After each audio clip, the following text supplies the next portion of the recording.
Hey gamers, today we're going to review Dice Forge. Let's check it out.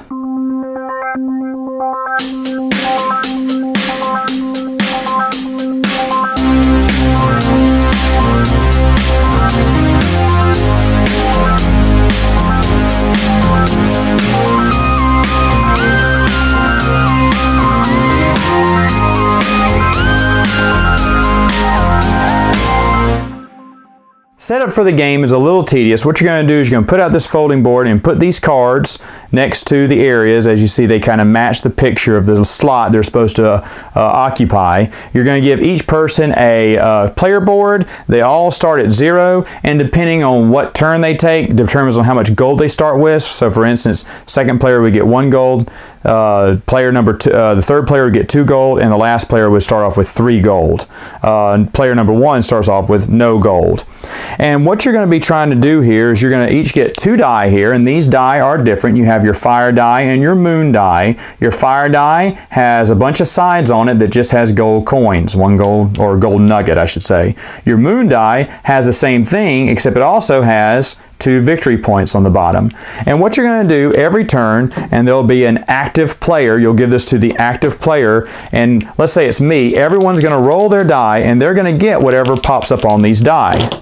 So for instance, I got 2 victory points and 1 gold. That's really good. So I would give myself 1 gold, and here's the victory point track. As you see, victory points are 1 through 9 up here, and then 10 through 90 up here. If you ever get to 100, you get this little token for 100 points, and you would start all over again, building your points back up.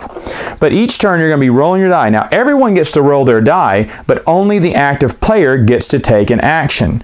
And there's a couple of actions you can do. Now during setup, you're also going to slide this nice little insert out, and you're going to fill it with exactly these sides of your die, because you're going to be able to change your die, the faces of your die. You're going to pop them out and put new ones in. You're going to be customizing your own dice in this game, or forging I should say, right?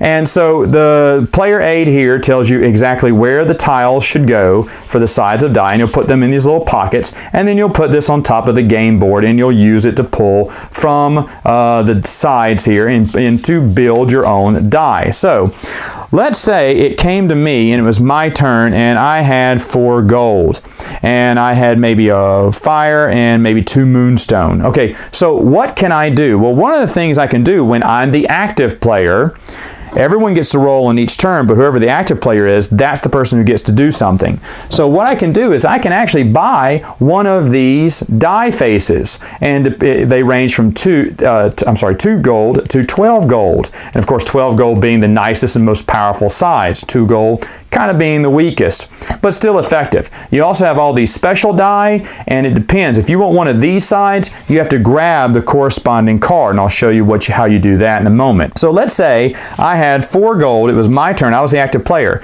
Now that means I could get one of these sides. I could get a number 3, or I could get 1, 2. I couldn't take 2 sides for 2 gold because you cannot, on one turn, you cannot take 2 die sides on the same pool here.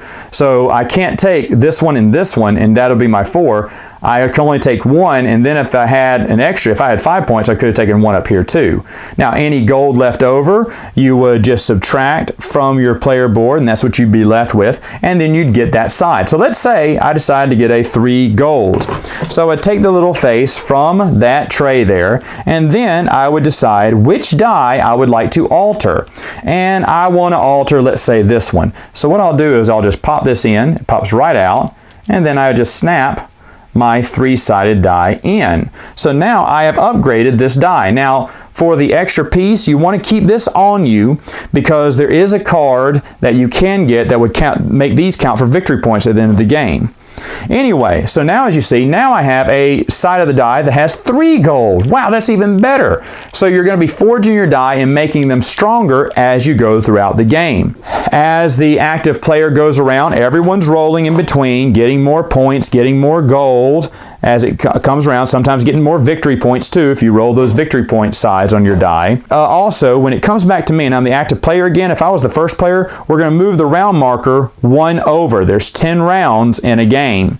So let's say it came back to me and it's my turn to buy something else. Well, I see I have a lot of fire gems, so maybe I'm going to go out and purchase one of these fire gems. And as you see, the fire and moon gems are labeled 1 to 5 here, or 1 to 6 here, with the most powerful card being 5 fire and 5 moon to grab that one. And so if I was going to do that, instead of going to buy gold to upgrade my die, I would spend some of my fire and go on what's called a quest. So I'm blue player. Let's say I go here and I would only have to spend 1 fire and I can only get 1 card. I can't get multiple cards. I can't go on multiple different quests here, but I could pick up one of these cards. Now the cards are very self-explanatory. I'll just show you 2 of them. Right now, if they have this little mechanic die, that means it's permanent in the game. Each time I roll a 3 gold, I also get 4 victory points. Ooh, that's really good for me because I just upgraded one of my die to have a 3 gold. So maybe this would be very good to keep. Unfortunately, it's worth 0 victory points, but that's okay. Hopefully, I'll be able to gain a lot with this card. Or I could have spent money on this card, and if it has a little flash symbol on it, that means it takes place immediately. So I will get 2 victory points, plus 3 gold, plus 3 moonstone just for getting this. Hey, not bad. And so you're going around and you're getting these. Of course, here's one here that lets you get one of those special sided die I told you about, which minus 2 gold means next time you shop, if this pops up, everything is minus 2 for that turn. So that's really neat. There's a lot of neat little things that you can get, and the instructions in the board game are very self-explanatory, telling you what each one of the symbols mean and what actions you can take. But you're going to keep doing that. You're going to keep rolling die, building your die, going out on quest. If another player goes out on a quest and they take your spot and bump you back down to the beginning, you get a bonus roll. You get to roll your die and you get something, you know, as what's it called? Condolences for them kicking you out of that quest space. But you're going to keep doing that until you get to the 10th round. Once everyone is gone, you're going to add up all your points, and of course the person with the most victory points at the end is the winner. Final thoughts. What do I think about the game? Well, I'm going to tell you there is only one thing I dislike about it, and that would be the theme. I hate the theme. I think it sucks. It's really stupid. And there's really no point to it. And the instructions, that's the only thing about the instructions too. They try to play it with the theme. Supposedly you're a bunch of people playing, the gods are playing a game. You have to give divine tribute. The player boards are called character whatever things. And it's so confusing at first, and it's just really lame. The artwork's good, but I don't really get the theme.